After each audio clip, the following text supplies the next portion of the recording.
Romelu Lukaku or Kai Havertz? It's a question on every single Chelsea fan's mind. It's one that we didn't want to face, but it's one that we're going to have a discussion about. And I'm going to break it down for you. The positives of Lukaku at 9, the positive of Havertz at false 9, and what are Chelsea going to do? Because Torres, Morata, Lukaku might become a reality of the free flops for Chelsea. Welcome to the Kavkas View and welcome to my channel, because here we discuss all the hard hitting topics. A lot of people are gonna sugarcoat stuff. Here I give you the hard truth. And Romelu Lukaku to Chelsea was a move that I was against initially. But when we signed him, I said we have to evolve, we have to change, and we need to make sure we give him a great climate where he will get a bunch of goals.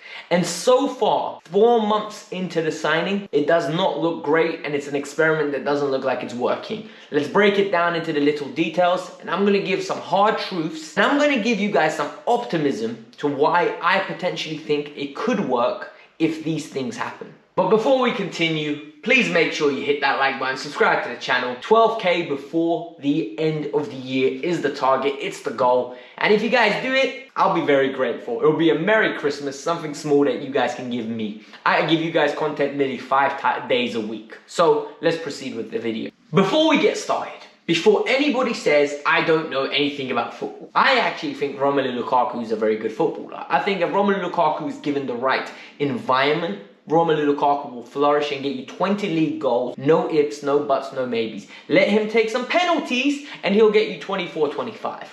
So Romelu Lukaku can hold up the ball decent. Romelu Lukaku is a very good finisher. Romelu Lukaku is a powerful man. He bosses defenders around. So these are the positives of having Romelu Lukaku in your team.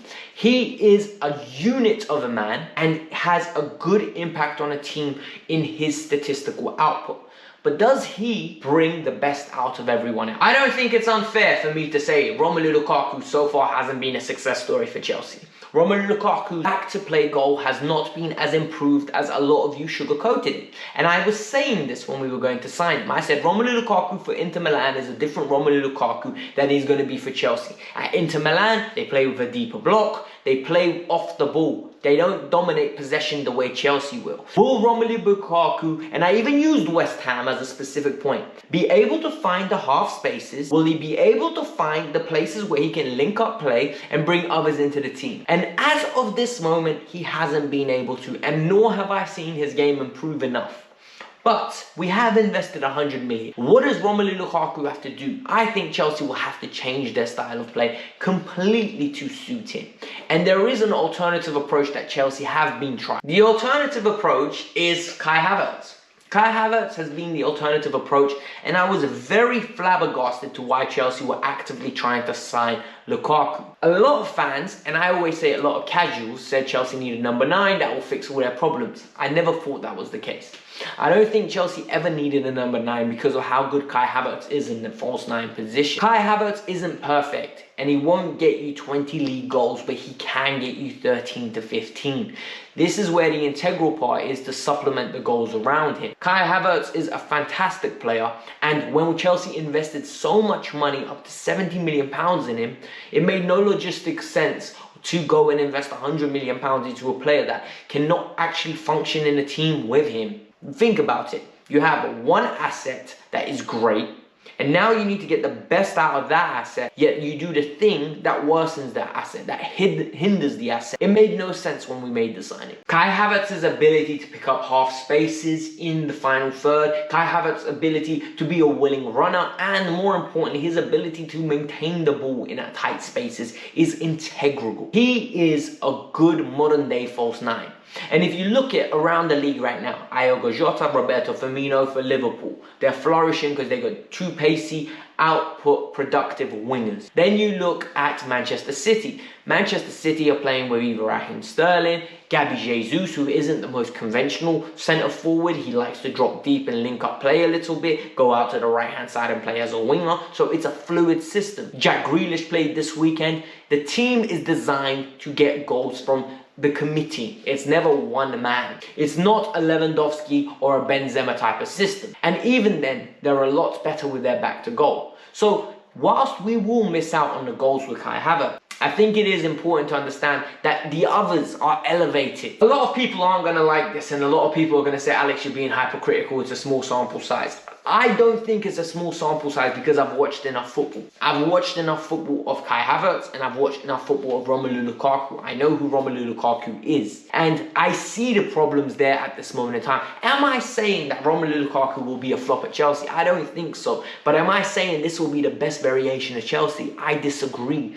I think the best variation of Chelsea at this moment in time, if we're opting with these tactics, is one without Romelu Lukaku. Think about it. Since Romelu Lukaku's been injured, I know a lot of people have said, oh, you know what, Chelsea have actively scored more goals. Yes, they have. And why is that? Because Kai Havertz brings the best around his teammates. Mason Mount is a better player when he's surrounded and playing off Kai Havertz. Hudson-Odoi, Hakim Ziyech, and Christian Pulisic. They're more willing runners, they get ahead of the ball, and Kai Havertz links it up nicely. He drags defenders out of position. With Romelu Lukaku, his movement is very stagnant, and it's the same criticisms a lot of you had about Tammy Abraham and Michy Batshuayi, because the goals weren't enough with those lot, even though Tammy didn't score as many as he should have done. The issue here is, what are Chelsea going to do? Because we've got one big fat problem here. The problem is we've invested £100 million, man. £100 million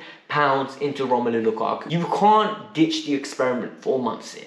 Was it the right use of allocation and resources? No, it wasn't. And I said this before, and a lot of people didn't want to hear it. But what can Chelsea do to fix it? We need to change our style of play. And I think we're going to have to make it work with Lukaku for now.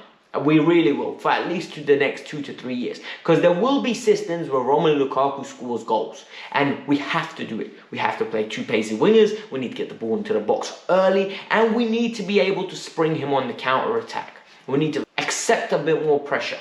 Because at this moment in time, keeping the ball and asking Lukaku to play intricate stuff is not going to work. Or they have to revert and say, you know what?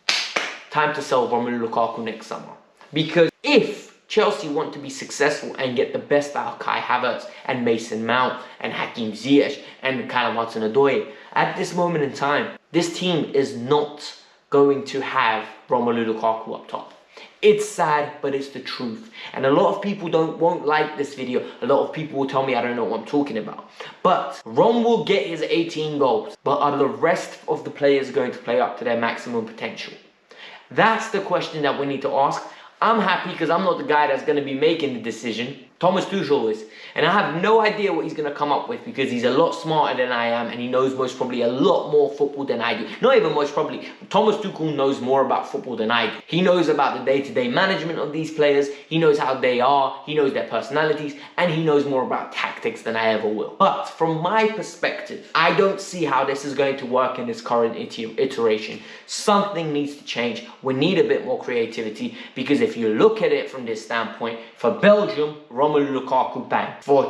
For what's it called, Chelsea, it doesn't work. So let me know your thoughts, peeps, because I am sitting here and I'm worried senseless. I don't know what is going on because we can't have another. We've already had Fernando Torres. We already had Alvaro Morata. And now we're going to have Romelu Lukaku. It's looking that way. It's pointing that way. Expensive, high-key strikers that were going to be labelled as flops because they're not going to fill the targets that were set for them. And I'm worried.